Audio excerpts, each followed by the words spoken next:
通知廚房。大家好，我係通少，歡迎嚟到通知廚房。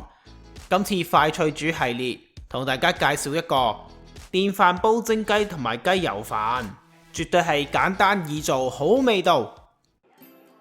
雞腿洗乾淨抹乾身之後，就喺雞腿嘅背脊開一刀，咁樣做雞腿又容易入味，而且喺電飯煲蒸佢嘅時候亦都容易熟。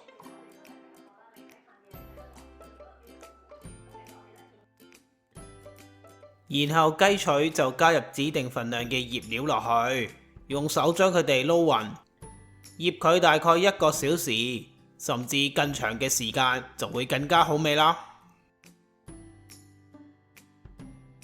然後就要準備指定份量嘅絲苗米，啲米洗乾淨之後就放入去電飯煲嘅內膽入邊，喺呢米入邊我哋加入指定份量嘅調味料落去。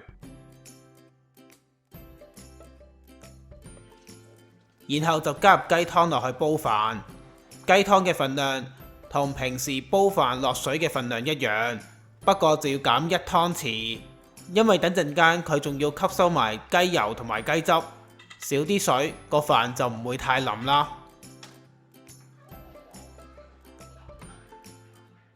喺一個電飯煲專用嘅蒸架入邊，放上蔥同埋薑片墊底，將醃好嘅雞腿鋪上去。雞腿與雞腿之間要留有空位，等飯煲入邊嘅蒸汽可以流通。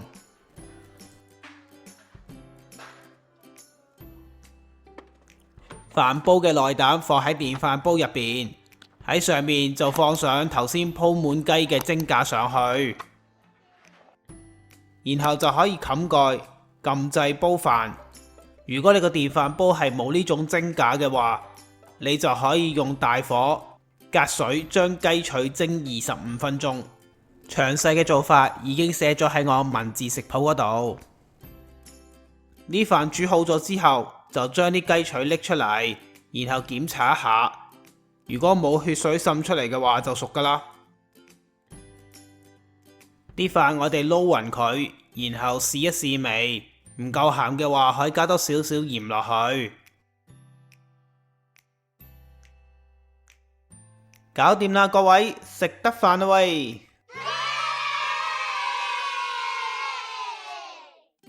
蒸雞嘅時候，所有嘅雞汁滴晒落喺啲飯入邊，依家啲雞油飯真係超級好食噶。而雞腿就非常之嫩滑多汁，再點埋印尼嘅甜豉油食，味道真係一絕噶。電飯煲蒸雞同雞油飯完成。食譜所需要嘅材料份量都可以去我文字食譜重溫，喺呢條短片嘅煙火就呢個食譜嘅連結提供俾你去參考。如果試過覺得好嘅話，就記得嚟埋通知廚房嘅交流群組，刊登你嘅作品俾大家欣賞下啦。如果大家中意我嘅短片，希望你會俾個 like 同埋 share 俾你身邊嘅朋友，仲要訂閱我嘅頻道支持下我。訂閱完之後記得要撳埋隔籬個鐘仔喎，咁樣你先會收到我最新嘅通知㗎。我哋下次再見啦，拜拜。